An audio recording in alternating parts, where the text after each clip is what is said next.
Welcome into the 12 Talk podcast. My name's Josh, and with me, as always, is my podcasting partner in crime. If you're new to our channel, hi, welcome, beyond the new. Feel free to like and subscribe. We've got a fantastic show. We've got a mid-season roundtable here with two of our favourite guests. We've got Viens from Seahawks Forever, and we've got Bryce Coutts from the Hawks Eye podcast.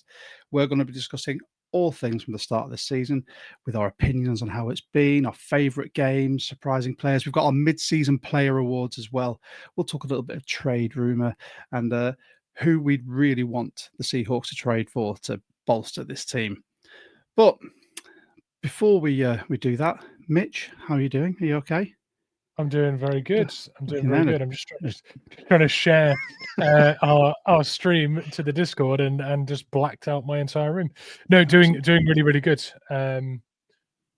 Life's a bit hectic at the minute, but at least our football team is consistent and providing the good vibes and keeping me sane for once. Yes. Am I really saying that?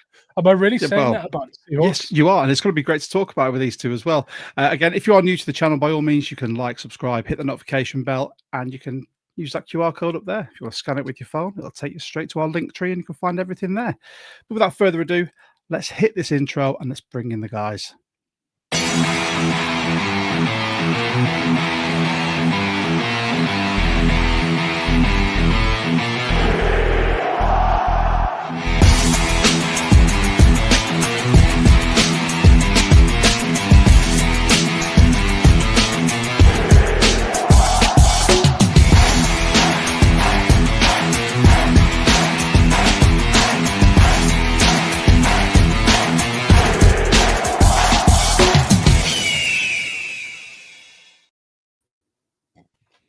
Gentlemen, welcome. Where? There's at least one here. Come on. Guys, thanks so much for coming on the pod. You guys have been two of our most recent guests. We just love having you on. And this seemed like a perfect opportunity for us all to talk about where we are at the bye. And I know we were talking off air. We've all got some opinions, some thoughts about where we can go and what we can do. But before we go any further, obviously you guys are sharing this to your streams as well. But for those who may not know, do you want to introduce yourselves, Bryce? Yeah, so I am Bryce Coutts. I run the Hawks Eye podcast. I was affiliated with another podcast prior, the Hawks Zone Rundown. I'm no longer affiliated with that program, but started my own. And played college quarterback. Now do this for fun and absolutely love talking Seahawks. Diehard Seahawks fan since the day I came out of my mother's womb. Nice. Damn. Graphic. I don't know how I follow that. My name is Viens. I am a former sports reporter, journalist, play-by-play guy who started dabbling in podcasts about 7 or 8 years ago, and now I do it full time. And I can do you one better, Bryce, because I'm much older than you. And so I was there when the Seahawks came out of the womb, and I have been there from day one ever since they were born. So gotcha. There you go. And for those who don't know us, we're the 12 Talk podcast. We are the UK Seahawkers Booster Chapter official podcast. We've been doing this for 2 years now, as we were affiliated with another podcast as well. And linking up with you guys is always a pleasure. I just can't wait to get into this. I'll be very, very honest. Thanks to everyone who's joining in. Some of these comments are amazing. This first one that I spotted here, Avengers Assemble. You hit me right in my Marvel geekdom there. Right. Well, shall we make a start? So whenever we do our game reviews, obviously we've got the stats and facts later, but we like to dip into the feelings of this. So guys, how are you feeling about the season so far? Bryce? I am optimistic from where I was, say, in the offseason. Like in the offseason, I was kind of skeptical of where this team was going to be, all the changes and everything. I thought it was going to be good. I didn't know it was going to be this good to start. And yes, we dropped that early game, which it still bugs me against the 49ers. But I look at where this team is, and I look at the fact they still haven't played a complete game. And the last time I was on with you guys doing the Texans recap, I mentioned that game left me feeling empty because we still haven't seen a complete Seahawks game. That is the thing that gives me the most optimism about this team, is we have still yet to see this team actually execute at all three facets of the game and dominate a good team, not a Saints team. Like I'm talking like a good team. And that's what gives me the most optimism going forward for this team. Like it. Dan, where are you? The word I would use is if I could just boil it down to one word, is hopeful. Almost went with relief. And what I mean by that is we had, as Bryce touched on, a lot of big questions in the offseason, especially in regards to this offense and what it would look like. New coordinator, new coaching staff, 6 new starters, including your quarterback. Like you can't start much more from scratch than that. And as much as I was hard on the national media for maybe not believing in the Seahawks enough this offseason, I understood where they were coming from because of those same questions. And so to sit here 7 games in and see how good this offense has been, and as much as we can nitpick a thing here or a thing there or a play here or there, like they've consistently, even week 1, which, we still have a lot of stress about, like the signs were there. And then since that week, we've just seen it build and grow each week, and it's happening before our eyes. The development of a franchise quarterback that just a couple of months ago, we weren't sure what the future was going to look like. And an offensive line that's been so maligned over the last several years, 7, 8, 9 years, take your pick, coming together and playing at a level we haven't seen here in a very long time and allowing this offense to be as functional and successful as it has been. Those were the biggest questions. And so to see that happening before our eyes and pairing it with this defense that is looking every bit as good as we thought it was going to, and without all 11 preferred starters on the field at the same time, which I think we're going to be able to see on Sunday. It's really, really exciting. And now you can kind of take a deep breath at the bye and start to dream a little bit on where this team might end up. Yeah. Mitch, what are your thoughts? I think we're every bit the contenders that some people thought we would be. I think that the one real stat that backs that up is the fact that we're 5-2, and the 2 games we lost were a combined loss of 7 points. It was 4 points against the Niners. It was 3 against the Bucks. So even when we're getting beat at the moment, we are right in the game. So it's a 5-2 record that could have been a 7-0 record, honestly. I think we are right. We are right up there, and we deserve to be top of the division right now. We're 5-2, joint with the Rams, but we've looked every bit as good as they've looked, and people are really going on about the Rams. So, yeah, we're contending. Yeah, I agree with all your points. I think it's one of those where the start of the season there was such little expectation due to new OC, new quarterback. We expected the defense to be good, just the way they finished the season last year. And as much as some of us have given Harbaugh some grief, where special teams last year weren't great, they're starting to come to the fore as well and make some big plays for us. I think there's a sense of optimism, which is so weird to say as a Seahawks fan, about where this team is heading, because we're starting to see, as Bryce said, and Bryce said it in the Texans show with us, we've not had a complete game with all 3 areas playing outstanding. But it looks like it's coming. And when it does come, holy smokes, that's going to look amazing. And there's been some comments in already coming in saying, if that does happen, watch out, it could be Super Bowl bound. And me and Mitch have said we think it's a 3-year rebuild to get to that point, but they seem to have put their foot on the gas this year, and they are going for it. So with that, talk about this year. Let's have a look. Our current record versus the predictions that we all had. I know, Dan, you don't like to make preseason predictions, but you did this year, I think, didn't you? I did. Yeah. So I just want to have a quick chat with you guys about sort of where you thought we'd be at this point. Obviously, where we are at the moment, and then where you thought we'd be.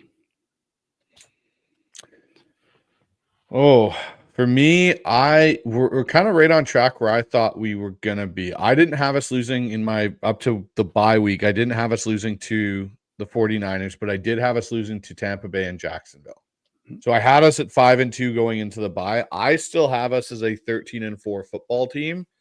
And the more that I have watched them play up into this bye, the more I believe 12 or 13 wins is a real possibility. Now, Dan will throw me under the bus and claim that I'm the reason he changed his prediction, but he said it on multiple shows. I will stand firm. I am still sitting on 13-4 Island because looking over the back half of this schedule, you look at teams that we expected to be good this year, like the Vikings. The Vikings are falling apart. Carson Wentz is done for the year now, and they have to throw JJ back in there. So it'll be interesting to see what happens there. But the Rams game is going to be their next big test because it sounds like even from Adam Schefter today that Jaden Daniels may not even play on Sunday night, and it may be Mariota. So there's a bunch of teams that I think we all kind of circled on that back half after the bye going, this is a key game. This is a key game they have to win. Those games are looking different. That Rams game is going to be the first test for this team in the second half, I think, where we got to look at it and be like, okay, if they win that game, then to the point of I said 13-4 and boldly 2 playoff wins, that makes things a lot different for that Seattle Seahawks team. So I'm sticking with my prediction that I had. Nice. Dan. Well, Bryce is right. So, wow, man. Okay. I sorry. I just came up with I'm a big sucker for wordplay, and I just came up with the title of a show someday when Bryce is on my show. How have I never thought of that before? The Bryce is right. I don't know. I don't know. Okay. This is creativity happening right in front of your eyes, folks. So yeah, when the schedule first came out, I went 11-6, and I was trying at that time to be as conservative as possible, even though I was really optimistic about all the changes they made. But I understood that those changes might take some time to sort of come to fruition, right? And then I did get overly excited after the start they got off to, and Bryce recruited me over to his side. And for a minute, I was on 13-4 Island with him and with John McGrath. Shout out to John.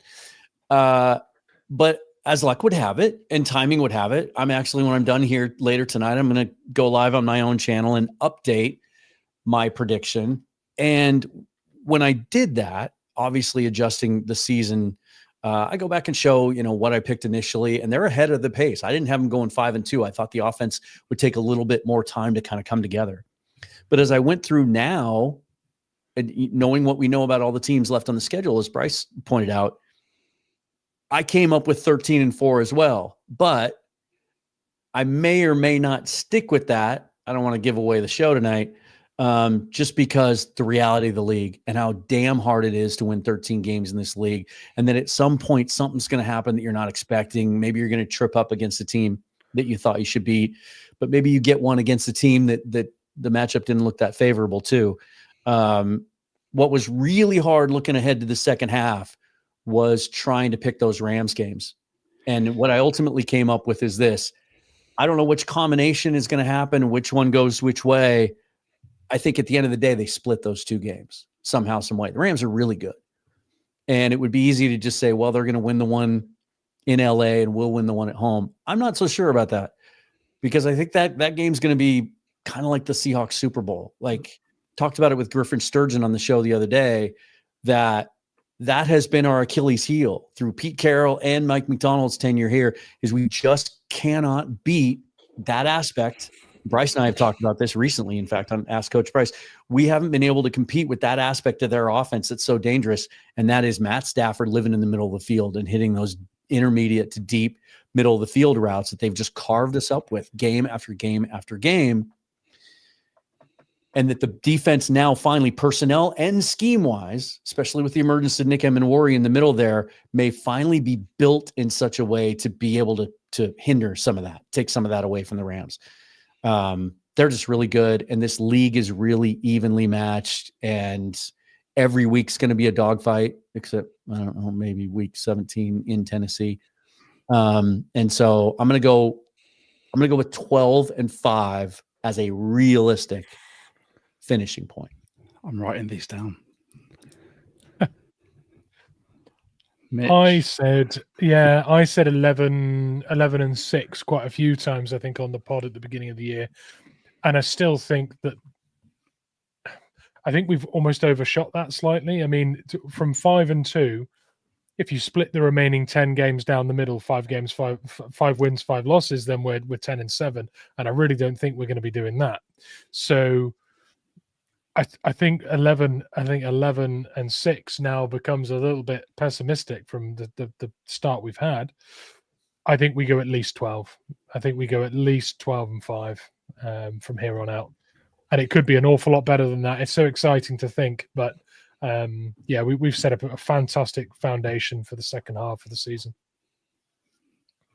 Yeah, I mean, I think we both came to the 11-6, didn't we, on our prediction show? And we were hovering at that 12-5, and I just couldn't bring myself to it because I saw the latter half of the season where the bye situated so well for us.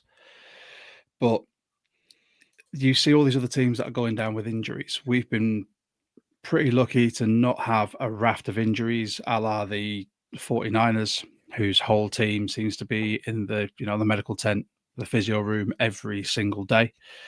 I'd hate to know what their medical bill is, by the way. But I mean, there's nothing saying that the rest of the season something couldn't happen. And if that was to happen, I see it being a bit bumpy depending on who goes. I mean, there's one player that I want to talk about later as well that I think could have a massive impact if he was to go down injured. But I, being the pessimistic Englishman, I'm going to stick with 11-6 because I've played sport and coached sport long enough to know that as optimistic as you can be, then something can always happen. Plus, if we're 11-6, if I say 11-6, and then we end up going 12-5, 13-4, I'm going to be ecstatic. So there you go. See, low goals and then high optimism. So yeah. So this question's just come in. I think it's a great one to just fire out to our guests. So, would 13-4 be enough for the first seed? And if it's not, I guess, who do you think will go better than 13-4 and make that not the first seed? Bryce? I think it could be enough. I think the couple teams you're going to be chasing, the Eagles will be one. I think the Eagles' schedule for them and the way that they play football bodes well as the weather gets worse. They run the ball. They won their last game over the Giants here without A.J. Brown in the lineup. And I think Tampa Bay is a real team to be concerned about. Like, Tampa Bay gets healthier. Yes, they've lost Mike Evans, but Godwin eventually comes back. McMillan comes back. They get healthy. They already had the tiebreaker if it came down to that. If you both finish with the same record, they're the higher seed because they did beat you. Those are the two teams that, like, if I'm today saying who could hold Seattle out of that first place with having a similar record or better, it's one of those two teams for me. What about you, Dan? Yeah, just before this question came in, I was just looking at the schedules of the other teams that we're kind of competing with, and the Bucs might have the easiest way ahead of them. They play it'd be a really interesting game, interconference game this week against the Patriots, but they go the next 3 weeks. They go Patriots, Bills, Rams. That's a pretty tough 3-game set. But then it goes Cardinals, Saints, Falcons, Panthers, Dolphins, Panthers. That's how they finish the season. So if they get through these next 3, 2, and 3, I think they're in the driver's seat for the number 1 seed, even more so than the Eagles, who still play in the next 2 weeks. They go Packers, Lions, and then but then they've got kind of an easy stretch, and then they play the Bills in week 17. And then for the Rams, like, we're going to know a lot more about the Rams 3 weeks from now. 4 weeks from now, really. They have an easy one coming out of the bye. They got the Saints this week at home. But then they play, and this bodes well for the Seahawks as well. They play at the 49ers the week before our matchup with them in LA. And that's going to be a revenge game for them. Obviously, it's going to be a very emotional, very intense game for them because of what happened the first time around. And then later in the schedule, before they play the Seahawks on Thursday night, they play the Lions the Sunday before, one of the most physical teams in the league. So I think their road might be a little tougher. I think the Buccaneers kind of have the best pathway to the number 1 seed. And unfortunately, that means tiebreaker. So I would say I'm not a betting guy, but if I were to bet, I think the number 1 seed is going to be tough for the Seahawks because of some of the unfortunate tiebreakers that are already working against us. I've got to say, if there's another NFC team that would get number 1 seed, I'd be happy if it was the Bucs. I am a Baker stan, and I think he has been phenomenal for them. Well, and if you have to go on the road to play a playoff game, I mean, Florida in January is not bad. It beats some of the alternatives. Yeah, exactly. True. So yeah, we've discussed sort of where we thought we were going to be as compared to where we are. But out of the games we've played, one thing I want to know was, what did you see as a surprise game or result so far? Like, what game did you expect us to win? We might have lost. What showed you the most? What had the most highlight-worthy plays? Bryce, from a coaching point of view, I'm expecting you to be pulling apart the X's and O's of a certain game and sort of tell us why you liked it. So let's go straight for you, Bryce.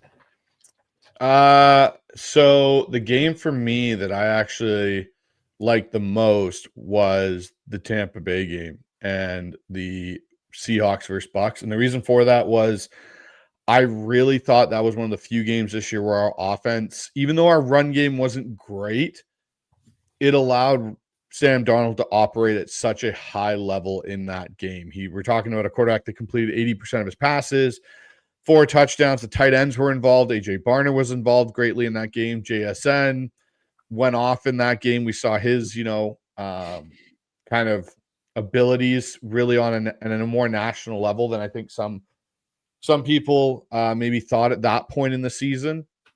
The game for me that drove me nuts, though, was the Texans game. That game, as an offensive coach, I was ready to put my head through a wall and question. We know we had you on the pod straight after. I know. Everything I knew about coaching and football at that point, I was about to go, okay, cool. All the years I've ever done just doesn't mean anything. Just do trick plays whenever it feels right in your heart, and you're just going to do it. But that game, and I think the best thing about that game happening when it did is it kind of, I think, for this bye week and this self-evaluation week, is much better to have that happen going right into it and have it fresh at the front of your mind than having that in week 2 or having it after your bye week. Because what it does for me as a coach is it tells me, okay, we may have gotten away with a bunch of stuff early on in the year, and it is finally now caught up to us, and the chickens have kind of come home to roost. And I think that is exactly what happened for Clint Kubiak with his trick plays. Is it was like, you didn't really see one in the Jacksonville game, and then all of a sudden he tried it again, and it completely backfired. And I've had some people say, well, if he completed the pass, it would have been a genius call. And no, because the guy that caught the pick was 2 steps from JSN and would have tackled him for a gain of maybe 10 yards. That is not a fantastic trick play that goes, ooh, look what I did. This was brilliant. So for your question, Josh, those are the games for me that stand out the most. I could have predicted you were going to say something about the Texans game.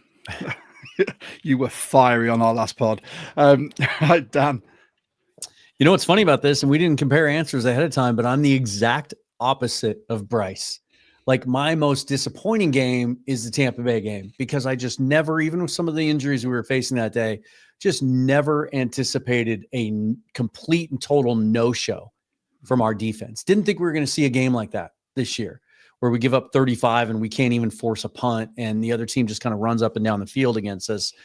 And especially on a day when our offense is clicking on all cylinders. So that was a real bummer. The silver lining there is the reaction to it.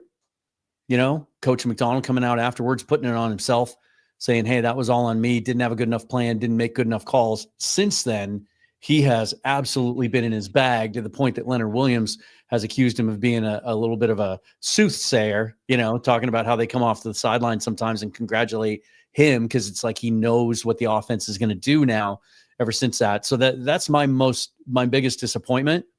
And then maybe the most encouraging game to me, and this is just how my brain's wired, is the Texans game, because this was a team that was leading the league in points allowed at 12 a game. Everyone was talking about how they might be the best defense in the league. They were coming off a bye with a chance to figure out a way to stop us. And even though we played like crap, turned the ball over 4 times, the play calling, as Bryce mentioned, was probably, I said it after the game, I think it was my least favorite game of Kubiak's so far. And yet, and with them having 2 weeks and one of the best cover corners in the league to figure out a way to stop JSN, and they couldn't. And we were still able to move the ball And if it wasn't for our own self-inflicted wounds, would have blown that team out, given all the advantages they had coming into the game. I thought that told me quite a bit about who this team is and where they are. Like it. Go on, Mitch. I'm going to open up old wounds here and talk about the 49ers game that we opened up with. I think so long ago. I agree with you, Dan. And the thing is, we're looking back at that game now. If you watch the way we played in that game and you watch the way we played since that game, it doesn't look like this year's Seahawks team at all. That game surprises me looking back at it because it seems like it belongs in a different era of Seahawks football. We look a far better side since that game, and I kind of wish we'd turned up with a little bit of what we've got right now in that game, because we lost by such a small margin in such an important game. And you touched on it as well, Dan, that the playoff implications of losing 2 games so far and them both being divisional games or conference games. I wish we'd given that one a little bit more of the juice that we've had since that game. So yeah, it surprises me that we played so badly considering what we've seen since. Yeah. It's always a tough way to start the season, anyway, wasn't it? I went for one that's not been mentioned, the Steelers game, because watching the game, there were some frustrating points, but there was some things like sort of DK Mark II, his coming out party with that interception in the end zone. You look at so Darnold was 22 for 33, 295 yards. You actually had an effective game from Ken Walker, which is something that I have mentioned a lot on our pod, that he's not been effective this year, but he rushed for 105 yards. And then when you look at the fact we spread the ball around to 6 different receivers, including Walker, it's where you could really start seeing how the offense was going to play. And then you had 3 sacks, 8 QB hits, and the 2 interceptions. I had this down as, in our preseason predictions, I'm pretty sure I had this down as a loss, because the Steelers always come to play. Obviously, we all got burnt by the Super Bowl appearance, but that was less the Steelers, more the refs. But I think this really showed the mettle of the team. This showed what we were capable of when we had the ball in our hands, when we just let Darnold run the show, and defensively as well. I think things really started clicking. The fact that we got 3 sacks and 2 interceptions in one game, mind blowing, especially when you look at the fact our starting corner had literally walked into the building that week, and he comes and does that. So that was one for me that it really, that lit a little bit of a fire under me, if I'm honest, when I sort of started looking at how we were going to play for the rest of the season. But I don't know if anyone else felt the same, because I don't think it's one that a lot of people talk about. The second game of the season after a loss, straight back in, and we're there. So that's all the resulty bit. Now I like the emotional side, gents. I like you to tell us your thoughts. You can back it up with stats. I don't mind. I don't think anyone else would mind. But it's time for the mid-season awards on offense, defense, and special teams. Now, I think what we'll do, we'll go round on offense first, then we'll do defense and special teams. Come on, Bryce. Who have you got? Low-hanging fruit. Sam Darnold for me. Oh. And the reason I say Sam Darnold for me, because if Drew Lock's playing quarterback, or Jalen Milroe had been thrust in, I don't even know, even if Geno had still been here, I don't know if you see the production you see from JSN that you see right now. Like, JSN's doing a fantastic job getting open, and that's amazing, but you got to have a guy that can get him the ball and get it to him on time in those windows and trust that he's going to go make the plays that he has been making. Sam Darnold is my MVP on offense, because let's be honest, we're actually having a serious conversation now in the Seahawks content creator community and so on about, well, is Jalen Milroe even going to be a quarterback that starts for the Seattle Seahawks at some point? Because there's conversations of Sam Darnold, when is he going to get a potential contract extension if he keeps playing the way he's playing? Like, do we have our franchise quarterback? And you think about where we were in the offseason having this discussion of, okay, Sam's probably just going to be a placeholder. Like maybe he might be good for his 3 years. Like people were already, the minute Jalen Milroe got drafted, we're talking about, well, you can get out of Sam's deal in a year. Like that was the conversation that was going around. And now you're having the opposite conversation. We're talking about a guy that is like almost top 5 in every statistical category as a passer in the NFL. And people saying he wasn't going to be able to replicate what he did in Minnesota. He is playing better football than he did in Minnesota, like efficiency wise. So when I look at what JSN's doing, it takes 2 to tango. You need a trigger man that can make those throws and get the ball to you and keep the offense on the field and not turn it over to give JSN those opportunities. So that's why I'm picking Sam Darnold as Seahawks MVP for the offense. Nice. See, if I would have known that I was going to follow Bryce, knowing that he's the quarterback guy, that he would go Darnold. But you know what? It doesn't matter anyway because I have JSN. Like I get everything he just said. I just think that the fact that he's embraced a change in his role. And that every single week, every defensive coordinator is geared towards figuring out a way to stop him. And even with some of the best cornerbacks that are out there that the league has to offer, and yet they haven't been able to, I think speaks to him. We just came off our bye week. He still leads the NFL by about 100 yards in total receiving yards. And, Sam's been phenomenal. And just to piggyback on what Bryce was talking about, he's top 5, 6, 7 in every single individual category that you can even think of. And yet he's 25th in the league in attempts. Like that's how good Sam has been. But JSN is just on another level. And I think, this offseason, when all those lists come out during list season, right? Top 10, top 10 receivers in the league, top 5 receivers under 25, whatever. He wasn't on any of those lists. And we all kind of felt like it was a slight, but I think most of us also felt like, okay, we kind of get it, right? Because there's a lot of great receivers out there and he hasn't really had that one big year. Well, now he is. And I don't think there's any question moving into next offseason where we're going to be talking about this guy when it comes to the other receivers in the league. He's been that good.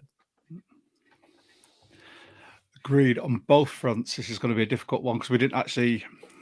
Usually we talk before a pod and I'll be like, right, give me your answers so we don't repeat. So I'm intrigued to see now. Mitch, your boy has got to be up here. Like a true professional, I've tiered 4 answers for each of these. So whoever gets taken and goes off the board, I've got another answer. I bet I know which way you go. I bet I know which way you're going to. I got a feeling too. I'm not going to do it. I'm not going to. Are we not going to be able to shout your boy? We are if you do it. But I'm going Coutts. I'm going to go Coutts because, and I'm just going to say Coutts. 2 games. Yeah, but they were our running game's best games. There is nothing like following Coutts through a hole. He is just an absolute. He is the catalyst in this offense when it comes to meshing everything together. The best things happen when Coutts is out there forcing the holes and getting up to the next level and just causing mayhem. We have not been the same since Coutts, and I've not enjoyed a game as much when Coutts isn't playing. So for me, in the absence of being able to pick JSN or Darnold, I'm going to go Coutts. Even if it's just because he's been the biggest surprise impact or surprise package. And you know I love that pick. We love some Coutts on here. Yeah. So many candidates. I've got you down, don't worry. But I generally thought, so those who are new to our pod, Mitch likes to make predictions. He's our draft guru, and he's been right on at least 1 pick, 3 picks now. Has it been Mitch 3 picks? Yeah. And you shouted out AJ Barner, so he's now called Mitch's boy AJ Barner on our pod, and I thought that's who you're going to go for. That's who you were talking about. Okay. But no, I am going to shout out Gray Zabel, because I think Gray Zabel has had a transformative effect on this O-line. When you look at how much bad press from national media, from the fan base, our O-line has had for the last decade, you draft a guy in the first round and instantly he's come in and this whole line has looked better. You look at how well he plays next to Cross. You look at the majority of the big running plays are off to the left. And that's because they're going behind Cross and Zabel at such a frequency. I mean, he's not allowed a sack this season, and he's a rookie. Like, that's mind-blowing. When you think about some of the sort of interior D tackles he goes against, and he's not allowed a single sack. I can't fathom the transformative nature of that draft pick, and I think it's going to be one it'll carry on going forward. I hope John has now realized that you can draft interior D linemen high. You might be able to trade for them as well, and we may see some more coming. But with that, I think we've got some other things to talk about afterwards. So there we go. Darnold, JSN, Boots, and Gray Zabel. Now, let's mix it up for the defense, because I feel obviously Dan had to follow you, Bryce. So Dan, for the defense, let's start with you, and then we'll go to Bryce. Okay, Fair. I'm glad you wanted me first, because again, I think I know the direction a lot of you would go if in a vacuum, if given the choice. But I'm not going to go there. I'm going to go Byron Murphy. I think the second year leap that we're seeing from him is kind of everything we were maybe unrealistically hoping for last year as a rookie.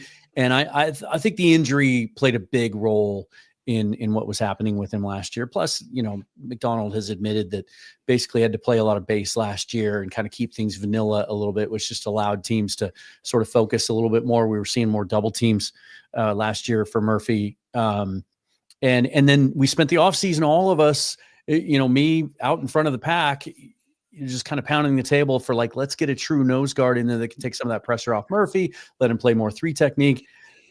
He's playing about as many snaps as a true nose tackle position as he did last year, but none of us seem to be worried about it just because of the way that scheme is being executed and the way they're moving those guys around and they're all working together. So I don't worry about the toll being taken on it. I don't worry about it impacting our run defense because it's been stellar. Just like Ernest Jones said a month ago, he said, good luck. If you think you can run the football on us, good luck.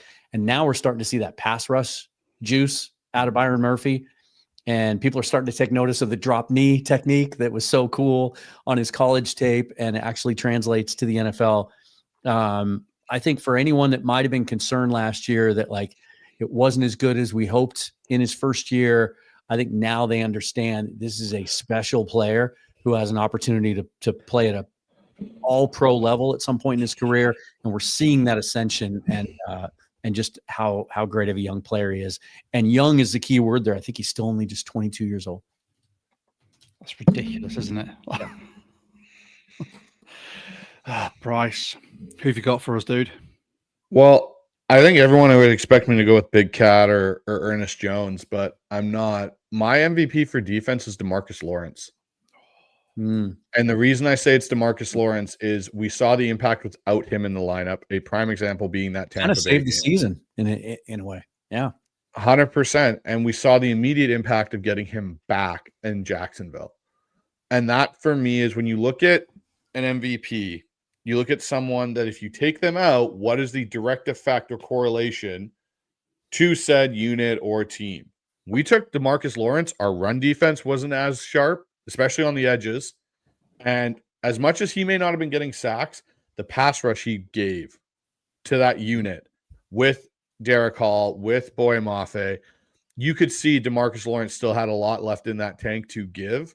And so for me, now that you see his impact in this Jacksonville game, in this Houston Texans game, even in the other games that he had played prior, then to not have him and the drastic effect it had on that defense that particular Sunday, I think DeMarcus Lawrence is definitely the MVP of the defense for me right now at the midseason point. I like it. Mitch. Oh, well, the top 2 candidates on my board. Oh no, I've still got Leonard Williams there. I think Leonard Williams is still the leader. Well, he's one of 3 huge leaders on this defense, right? We've not seen Love in the backfield as much. He's not been there, and he was such a big leader for this team. Leonard Williams always was, but didn't need to do as much because Jay Love just seemed to put that team on his back. He's been a brilliant leader. He's been incredibly consistent. He's still eating up double teams and causing havoc, and everyone is feeding because of him. Even when he doesn't feed, everyone else does. His levels of effort and consistency are, for me, unmirrored in the league. He doesn't get the plaudits he deserves, truly. And he's there doing it. And yeah, I just love Leonard Williams. Yeah, I think Big Cat again is one of those transformative players, and he's been just outstanding since we got him. Like I said in our pod about the Texans, though, no one's going to talk about him for a Defensive Player of the Year because he's up in Seattle in the Pacific Northwest, and unfortunately, that's one of those where people only look at, oh, he's got 18 sacks this year, which is ridiculous. I'm going to talk about a player who has already been mentioned in the chat, who I spoke about, a transformative player on offense. Michael, it's like you've watched this show before. I'm pretty sure Josh won't go Reek. I might surprise you, you know. But no, I'm not going Reek. I'm going to go with what could be classed as low-hanging fruit here, but Ernest Jones. Right, we talk about the transformative effect of Gray Zabel on the O-line. The transformative effect that Ernest Jones had on our defense last year when he came in can't be understated. And he's carried it on this year. You know, 3 interceptions already this year. From middle linebacker, he's everywhere. He commands this defense. And a defense with so many leaders as well. When you look across the board from Julian Love at safety, from Witherspoon, from Lawrence, Big Cat, Jay Reed, he leads this defense. You know, I think he is, someone put it in there, he's the straw that stirs the drink for me in the middle of this field. And I think Dan said earlier about having Emanwari in that backfield as well, which is going to help cover the middle. I think Jones is doing that as well. And it's something that has been so understated about his game. And you look at whenever you put people next to him, last year it was Tyrese Knight. This year, Drake Thomas is balling out. They just the confidence that they play with next to someone like Ernest Jones. You know, he may not be a week-to-week captain, but he is 100% a captain of this team. And I am so glad that we got him. And he wants to be in Seattle for the rest of his career, which is music to my ears. I mean, Daniel Jeremiah's latest thing is every week that he goes on local radio here for his weekly segment with 710 Seattle Sports, he says right now Leonard Williams is Defensive Player of the Year in the league. Period. He should be. Yeah. He should be, but then when it comes to the vote for it, will he get them? Yeah. And that's always the issue. You know, we have there's the long running story of Russ was never MVP candidate. When you look at some of the seasons he had, you know, is that because of where the Seahawks are based? Who knows? I do think it'd be a massive slap in the face, or it could just be something else to stoke the fires for Big Cat if he doesn't get it after the season he's having. Yeah, hopefully some of the national voices will kind of give him some momentum. Brian Baldinger's another guy that's been really outspoken about the fact that like nobody's playing defensive tackle better than that guy right now in the league. Yeah, Baldy's breakdowns of him are fantastic as well. I think Wilson was never going to win an MVP as long as he was making Subway adverts. Just putting that out there. Nobody's making that vote. No one's turning in that card after seeing that advert. I'm sorry. Unlimited, yeah. It's that's what did it. It was the Mr. Unlimited. That's absolutely awful. Right, special teams, special players, special plays. Bryce, I'll let you go first on this one. Okay, so for me, it's Chaz Surratt. Nice pick. He, to me, has been probably one of the more impactful special teams additions we've had in the first couple seasons, I'd say, or like probably the last 4 or 5 seasons, I'd say, for our special teams unit. And the reason I say that is he's on almost every unit. He's in and around the ball. It's usually him or Brady Russell that ends up with the tackle. He made the key springing block for Horton on the big punt return that we saw in the Saints game where he completely annihilated the last man, which was the kicker. So for me, it's Chaz Surratt. obviously you could say Myers or Dixon, but I think Dixon has been underwhelming this year, and Myers again has missed some field goals he should have made. So when I'm looking at special teams, I'm looking at guys that prevent things from happening, and Chaz Surratt's probably been there with Brady Russell for me. I like that. Dan? I'm going to take some liberty with the parameters here. My most outstanding person on special teams is Jay Harbaugh. Everybody wanted this guy fired in the preseason because of a couple of bad punt returns in the preseason. Like these units as a whole have been outstanding. Is anyone playing better at special teams than the Seahawks? Like overall, right? They've blocked kicks. They have a punt return for a touchdown. They have figured out a way to scheme kickoff returns to the point that they are a consistent part of the offense and the field position that they're handing them. I just think they've been outstanding as a whole, and I think he needs some credit. So I'm here for it. Love that. Well, Mitch. Bryce said special teams is about preventing things from happening, right? He made that comment just now. Well, do you know who's preventing something truly awful from happening? Torrey Horton returning punts, because that means we haven't got D. Williams on the roster. That, for me, is the sole biggest upgrade on last year, is the fact we are not hiding behind the sofa every time we're returning a punt. There was a period last year where, honestly, I felt we were most vulnerable catching a ball and running it back. That was the biggest glaring hole on our roster. That is not a factor anymore. And we have Torrey Horton to thank for that. And also, I think he held a record beginning of the year, wasn't it, when he'd scored 3 touchdowns as a rookie on... I can't remember exactly what the stat was, but he broke 2 records in one game when he returned that 96 yards? 96 yarder. And then he also broke a record for scoring a special teams and a receiving touchdown in a single game as a rookie. I think that was a record as well. It was something like that. Either way, he's made an impact on special teams. That means we don't have a horrible punt returner out there. So happy days. It's amazing how legendary some players can be for what they didn't do or did in such a short period of time. D. Williams right up there with Drew Nowak as being just legendary. This was a difficult one for me because I wanted to look at the defensive side of our special teams. But the more and more I looked at it, the more, obviously, Mitch mentioned about Torrey Horton. I'm going George Halani. I think having Horton and Halani being back there to receive kicks has been so steadying for us. Where previously, like we've mentioned, D. Williams, there's been sort of Derek Young gets chucked in there, and Derek Young's been good on returns as well. But I think Halani just brings that consistency. He's going to try and hit a hole, but if he can't find the hole, his head is going down. He's just going to try and gain some extra yards on every single return, and he's got a legitimately safe pair of hands there. I've loved having him actually on the active roster as opposed to floating on that practice squad. I think he's just been brilliant, and if he's our RB3. Now Kenny Max out, I'm more than happy with that as well. So yeah, there we go. That's the mid-season awards. Now the next part is hyperbole.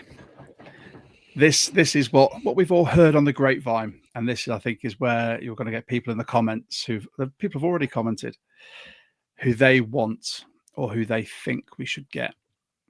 Let's talk some trade. Rumors, targets. Now, we spoke offline before we came on live as to who you think we should go for, who is a definite consideration for us. Let's have an open conversation. Now, Bryce, you said that you've received some feedback from someone about a certain player. Let's talk about that. Okay, we'll talk about that. So yes, I have heard that Seattle could be interested in acquiring Jackson Powers Johnson from the Raiders because he is a guy that is very disgruntled in Vegas. They don't have a way forward with him with the current staff, and he wants out.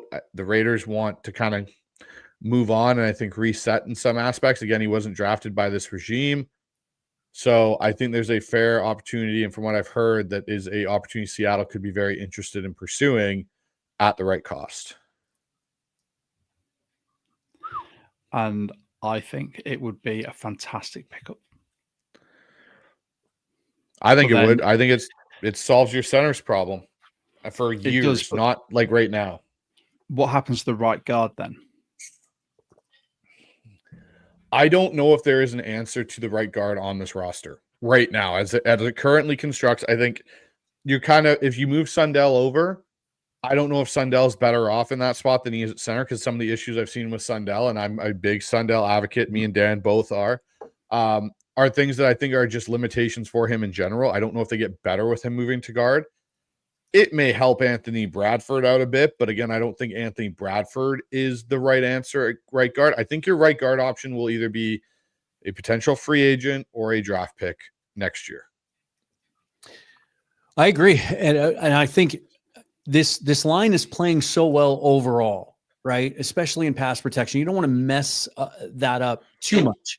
And so if you have an opportunity to get a clear upgrade like JPJ, a guy who was incredibly high on coming through the draft process, and it should say something about how much I like that player's game, that I do think he would be an immediate upgrade over Jalen Sundell, a guy that I like.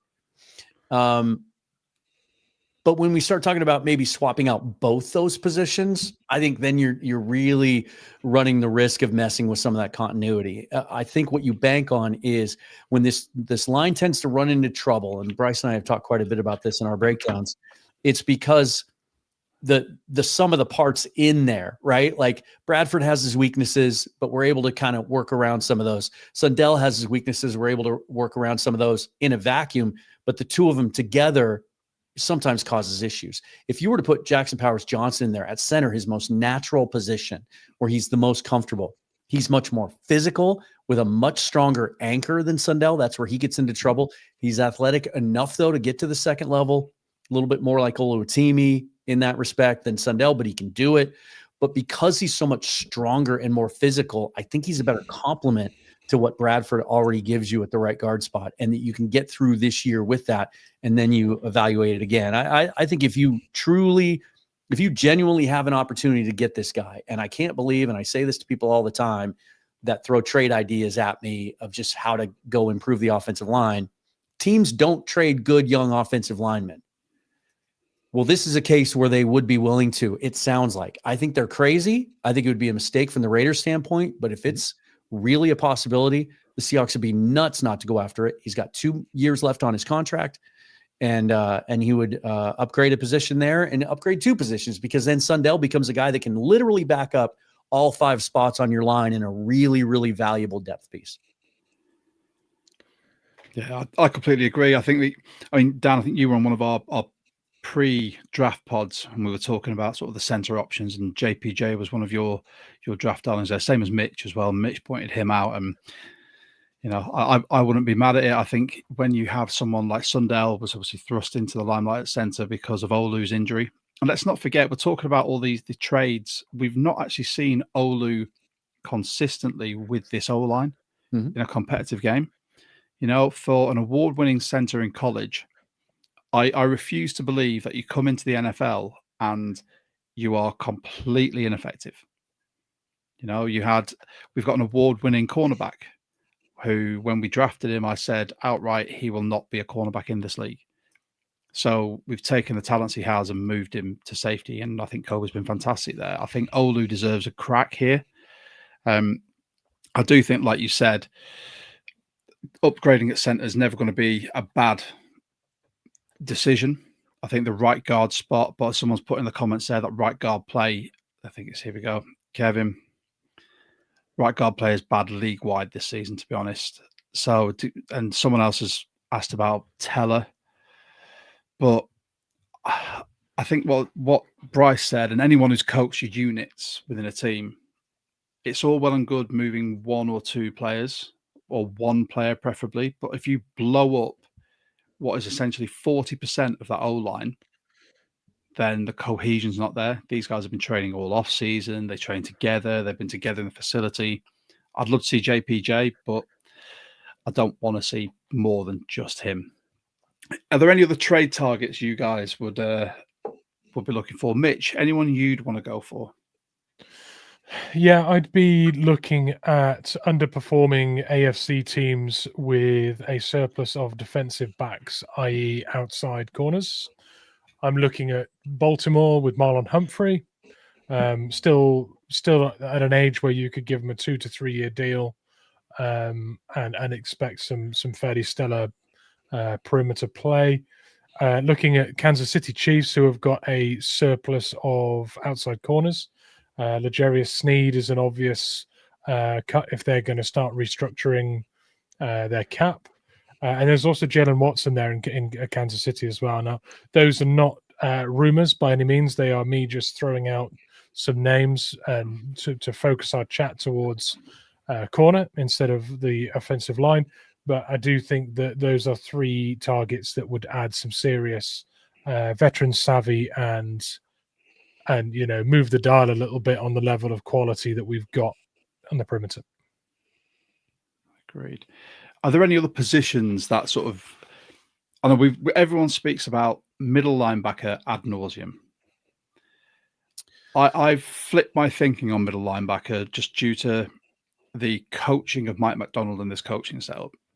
So you look at what he's done with Tyrese Knight in his first year. I already spoke about Ernest Jones. You look at how Drake Thomas has been playing as well. I think at the moment, it's sort of a 55 or 60-40 split between Thomas and Knight. It may even be more in favor of Thomas after the last game. But I think with what we have, I wouldn't want to waste draft capital. I wouldn't want to waste any of our cap bringing someone in for the sake of it, unless they're a truly transformative player like a Roquan Smith. But that'd never happen.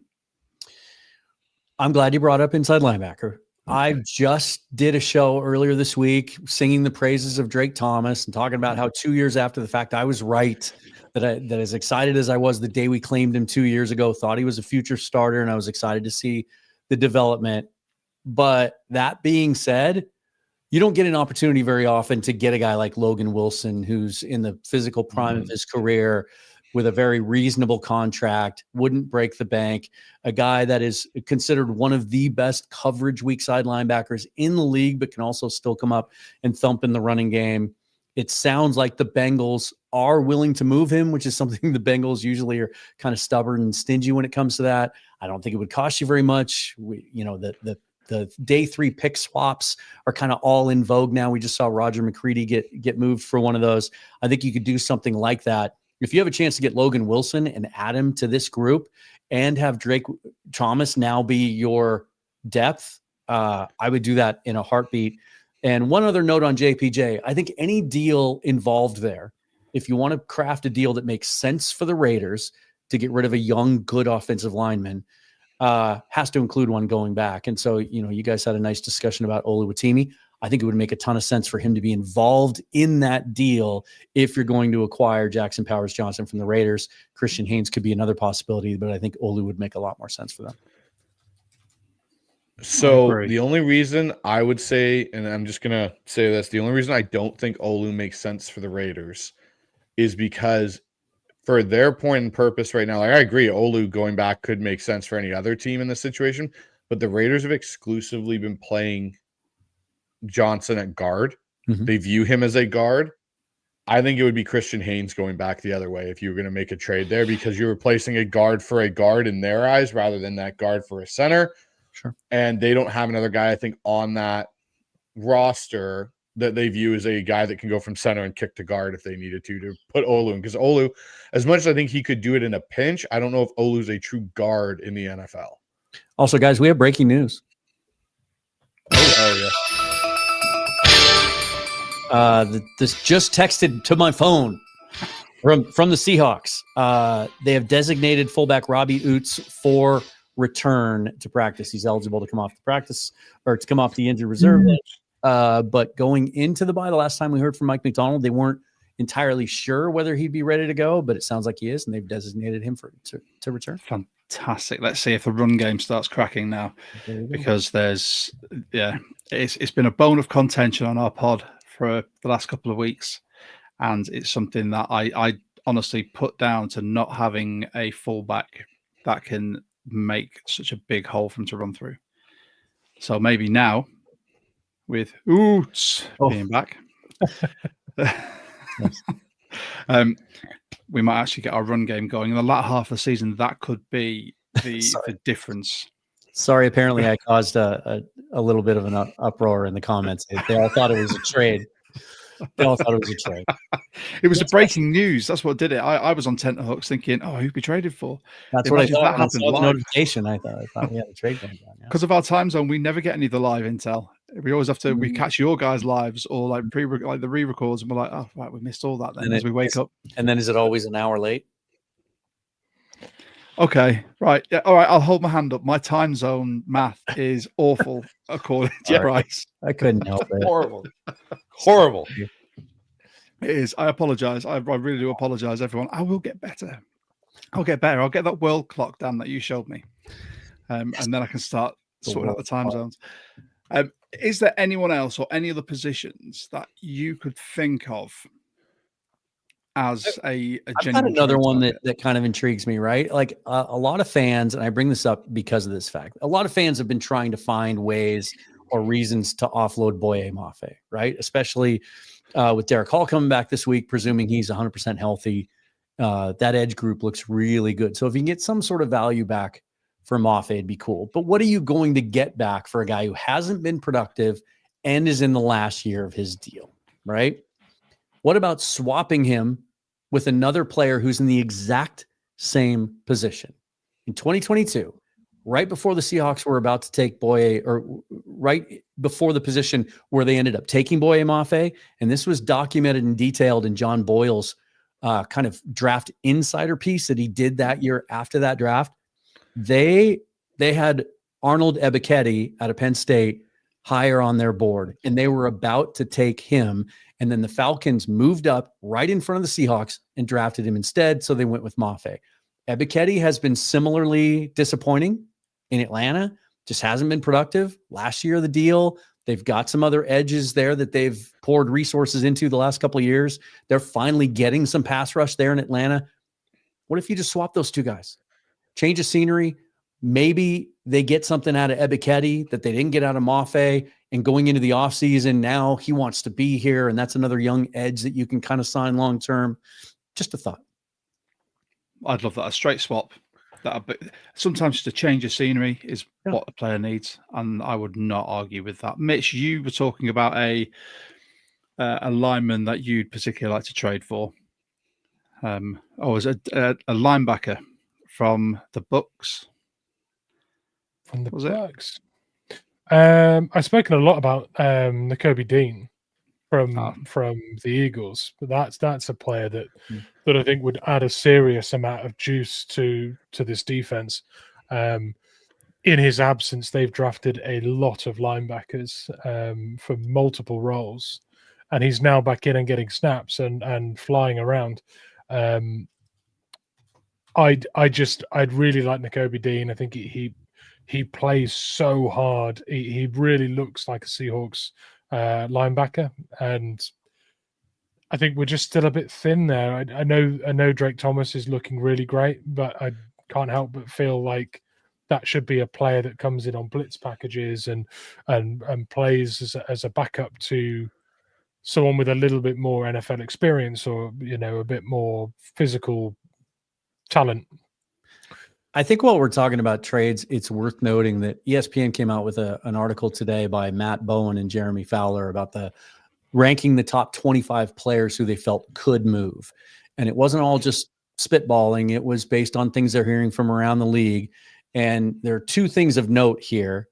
They do not list Jackson Powers Johnson as one of their 25, but they still, regardless of the fact that I think all of us for the last couple of weeks, especially since the Texans game, have said, I think most of us anyway are kind of leaning towards like, let's keep Reek Woolen this year. He can help us win whatever we're capable of winning this year. Let's hang on to him through the end of the season. They still list him number 4 on their list of players, top 25 players they feel like could be on the move. And they do it because they have an anonymous quote from an executive in the league who says they've been wanting to move him for a while. He doesn't fit what Mike McDonald wants to do. So there still is that out there and that possibility that's being reported. Break Woolen, JPJ, and a pick. Just put it out there. I'm just putting this one up because Kevin has mentioned Kayvon Thibodeau 3 times during the comments. The comments on this pod. We have to if you comment anything 3 times, we will put you on the screen. There you go. That is a pledge. That will also drum up a lot of comments for our algorithm. So that is what we're doing now. See what you're doing there. Kayvon Thibodeau. For me, Kayvon Thibodeau's not a guy I would take, and I'd say briefly why. At the moment, we're rushing for a lot, and we're rushing for that typically would deserve a double team. They are an absolute handful for teams. They are winning more often than not. They're generating a lot of pressure. Kayvon Thibodeau is not necessarily the kind of guy that is beating his man one-on-one or eating double teams. So I think if you traded for someone like that and paid him, because that is essentially what you're saying here, if you trade for Thibodeau, you're paying him. I think you sign yourself up for another player, a bit like Maffei, that doesn't necessarily fit the rush for sort of jigsaw puzzle. So Thibodeau for me is not the exact fit, but he is a talented boy, and he is athletic, and he'll find a fit in a really good scheme. I don't think it's the way our D line's shaping up. I don't think it fits. Don't know what everyone else. It's funny though. In this article, they also list. They say their predicted chance of Reek getting traded is 50%. Then they name 4 teams that they think could be good fits and potential trade partners, and they're all 4 NFC teams. The Seahawks are not trading Reek Woolen to another team in the NFC that could potentially be a playoff team. It's not happening. I have one last name to add to this group, and it may stir up Seahawk fans, but I think it's probably the most realistic addition lineman-wise if we were to get a lineman, and that's Wyatt Teller out of Cleveland. And I know it'll stir a bunch of angst from people because of what happened with Chenna Nwosu, but, I had Corbin on my show. Corbin talked about it. Teller's got a good reputation as a good locker room guy, and I'm pretty sure him and Chenna can bury a hatchet 2 years now almost, or a year after it happened. And if you went to Chenna and went, hey, look, this guy comes in and helps us get closer to a Super Bowl or a deep playoff run, I don't think Chenna's going to sit there, especially on the deal he's on, and go, there's no way you're bringing him in. I won't play with him, because I think Seattle will turn around and be like, okay, bye, Chenna. Like, we'll find someone else to rush the passer. Like, this is where guys get over this stuff really quickly if they just have an honest conversation. Wyatt Teller would help the Seattle Seahawks because he also brings a veteran presence to that O-line. So he's someone I'd be interested in if Seattle was looking to upgrade at one position on the O-line. My only concern, and we might need to get Curtis Allen in on this one, is his cap hit this year would be pretty nominal. It would be about it looks like about $4 to $5 million, and then prorated by half the season, right? So that's nothing. But then he's got 4 void years tacked onto his deal. His dead money cap hit next year would be almost $30 million. I don't know how much of that. I'm sorry, that would be this year. Next year it would be 19.4.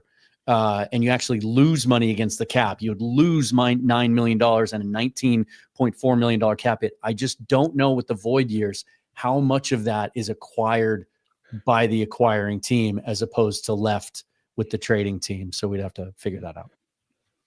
I just want to sort of bookend this part of the pod with the amount of people asking about Max Crosby. I do not think we would go for him. We wouldn't have the cap space. I don't think the Raiders would move. They'd work something out. If that meant getting rid of someone in the back office, Pete, Gino, whoever, to keep their prize player. Well, in some of the reporting this week, Diana Rossini, Albert Breer, those guys are saying that the Raiders they're not moving. No, they're not moving him. No, it's not happening. Why would you? And with that, it sounds like the Bengals are also still not willing to move Hendrickson even in the last year of his deal. And now he's hurt. So that complicates matters too. I pity those 2 players. So we'll round off the trade talks in the pod with our predictions. Now, we've already given what our season predictions are going to be. Now, I'm going to put a little spin on this. Knowing the games that we have left, can you foresee any surprise wins or losses? I know we're all looking at the Rams. We've got the Cardinals again. The 49ers, the last game of the season. Are there any games you think could be sort of like could trip us up? I think the Colts game, which I don't think anyone had circled at the beginning of the year as a trip-up game for Seattle, that game is going to be tougher than I think most people anticipated at the beginning of the season. I also think the Falcons game could be an interesting one for Seattle.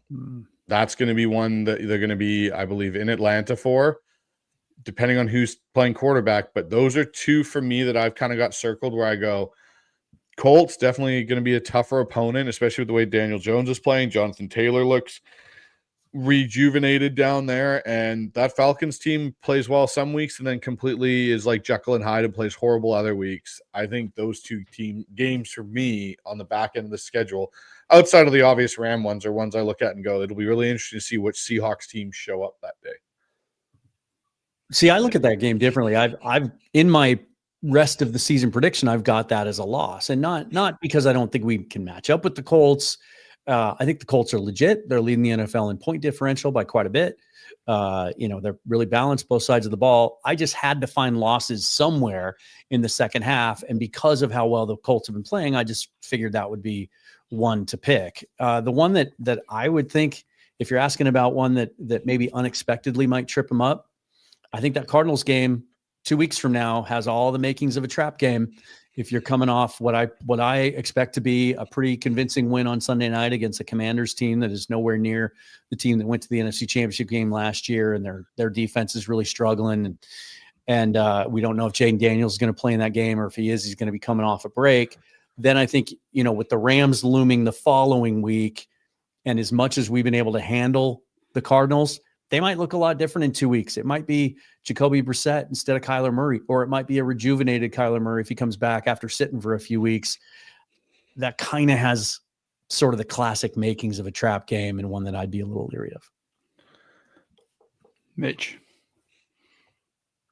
I'm going to be Captain Obvious here, but the Rams games can go either way.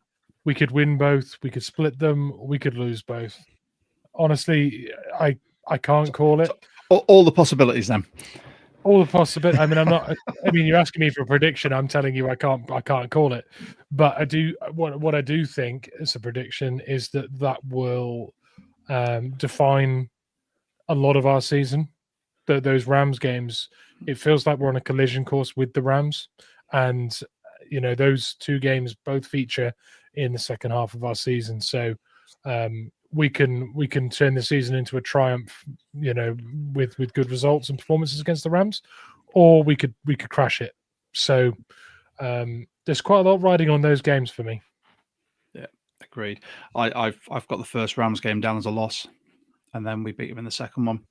I just think we're going to go in there with the swagger of how we're playing, and I think they're going to get one over on us. But I think that might pull it out of the bag for the last game. So with that. That is our mid-season roundtable pod done. We'll wind it up here, chaps. I want to say a massive thank you. Can I throw one little tidbit in? Because yes. I kind of left everybody hanging a few minutes ago, but I asked ChatGPT what the contract would look like for Wyatt Teller, and got my answer. So I was correct about the cap hit. It would be barely over $3 million for the rest of the year. And then after this year, the 4 void years, those are 100% the responsibility of the original team. The Seahawks would have a clean cap if they cut ties and moved on from Wyatt Teller at the end of this year. So it would literally cost you next to nothing to acquire him, outside of obviously the draft pick compensation that it would take to get him. So it could be a $3 million rental. Mm-hmm. Well, there you go. I mean, before we wind up, guys, I want to say a massive thank you. Let's go round the round table. And everyone sort of say what's coming up, where people can find you. Bryce. Yeah, so I just released a really cool episode I did with Corbin Smith of Locked On Seahawks and Emerald City Spectrum, so go check that out. I got 2 interviews coming up, one with Jeff Simmons of Real Hawk Talk and one with Greg Bell of the Tacoma News Tribune. So those will be out. And then Wednesday night live, and I'm sure Dan will mention as well, we have our live Seahawks Syndicate show with Brandon Kane and Mookie Alexander joining us, where we'll kind of do exactly this. We'll have a mid-season roundtable recap and kind of look at the forward into the potential of what this team could do in the back end of the season. So that's kind of what's got going on over on the Hawks side.